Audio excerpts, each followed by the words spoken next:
how can you build your belief?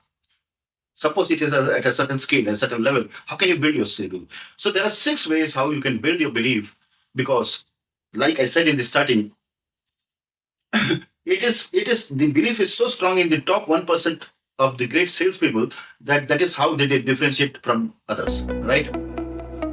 The first thing is, you can build your belief by knowing your product inside out. Study about it, get into the detailing of it, use it, fall in love with it, and fall in love. Second thing is, like I keep telling again and again, collect stories and success cases. So once you're collecting the stories, and once you're collecting the success cases, the results are visible. And that results, when you see those results, you are able to build your belief, right? And I keep also telling you, it's very important for the salespeople to be a good storyteller. So there are a couple of videos which I've already posted on storytelling. So if you have not watched it, please do watch the same. So storytelling, collecting stories, success stories should always be handy. Probably it has to be memorable in your mind, right? The third important thing is that visualize successful sales conversations. I'm sure in whatever time span you have spent in sales, in business development, there are successful sales conversations which you must have encountered, right? Believe in them. Always visualize that when I'm talking to this prospect, I'm going to get this result. Right. Once you think positive, once you're able to probably visualize the successful sales conversation, you are able to get a positive outcome. Right. And the fourth one is, practice positive self talks.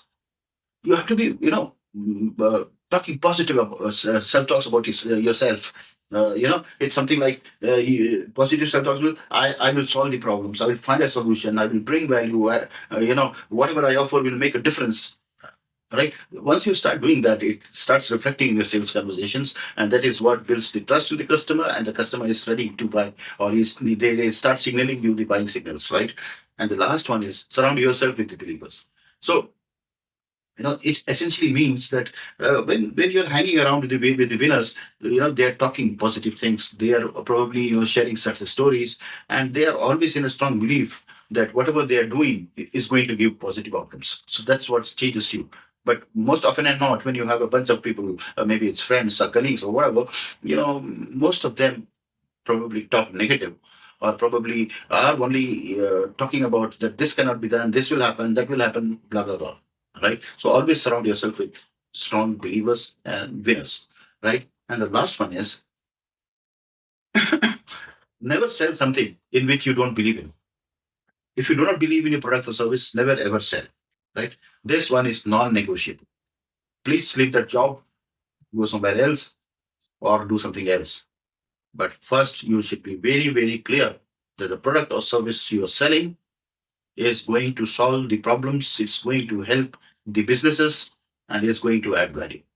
Right? So if you have these 5, 6 points on which you practice, you will be able to have a strong belief. And if you have a strong belief, I can guarantee you will seldom fail as far as sales or business development is concerned.